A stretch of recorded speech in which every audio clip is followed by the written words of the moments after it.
এখন আমি আমার নিজের লেখা একটি কবিতা পাঠ করে শোনাব।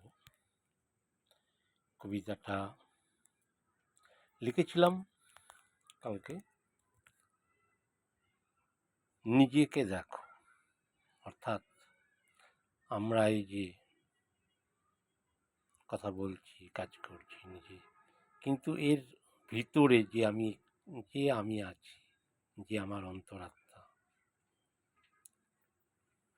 তাই আমাদের নিজেকেই ভালোবাসতে হবে, নিজেকে জানতে হবে, তবেই আমরা অপরকে ভালোবাসতে পারবো বা অপরকে জানতে পারবো। নিজেকে না জানলে, নিজের যত্ন না নিলে, অর্থাৎ নিজের যত্ন মানে কি ভালো ভালো সাবান, শ্যাম্পু, সেন্ট আর ভালো জামা প্যান্ট, সেটা নয়। এখানে নিজের অর্থে নিজের মনকে জানতে হবে, নিজের মনকে উদার করতে হবে, নিজের মনকে বড় করতে হবে, সংকীর্ণ মানসিকতা ছাড়তে হবে সেই মনকে। এই সমস্ত নিয়ে আমি একটু কবিতা লিখেছি গতকাল। জানি না তোমাদের কেমন ভালো লাগবে। সারাদিন খুবই ব্যস্ত, মাথাটা আঁচড়াতে সময় পাইনি। জান কি, এখন এসে আমার এই শান্তির, আমার এটা ছোট্ট একটু ভাঙাচোরা স্টুডিও, তাও বলতে পারো। এই যে দেখতে পাচ্ছ পিছনে একটা পর্দা টাঙানো আছে, ওপরে একটা আছে, এটা আমার ওপরের ছাদে। এটা আমার একটা খুবই নিজস্ব এই জায়গাটুকু। আমি এখানে এসে যখন বসি, আমার একদম ব্যক্তিগত, এটা আমার খুব ভালো লাগে। তা যাক, বেশি কিছু বলবো না, অনেক সময় নষ্ট করলাম। তা কবিতাটা ছোটোই করে লিখেছি।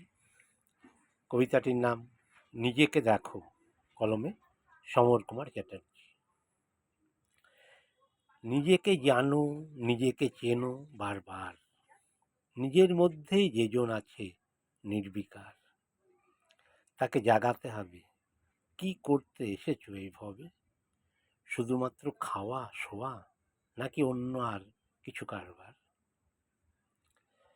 নিজেকে ভালো না বাসলে, না জানলে কেমন করে অন্যদের ভালোবাসবে? নিজের ইষ্ট করো আগে পূজা, তবেই নিজেকে নিজে জাগাতে পারবে। রাগ, রাগ থেকে আসে অহংকার মনে, তাই আগে রাগকে করো অবসান। দেখবে তখন কেমনে হয়ে গেছে সব কিছু সমস্যা দ্রুত নিরসন। নিজের সাথেই নিজেকে বলো কথা, ঠিক না বেঠিক বোঝো বুদ্ধি দিয়ে। একদিনে সুঅভ্যাস হবে না রপ্ত, লেগে থাকো অহরহ নিজেকেই নিয়ে। তাই যাক, আমার এই ছোট্ট কবিতাটি তোমাদের কেমন লেগেছে আমাকে জানিও।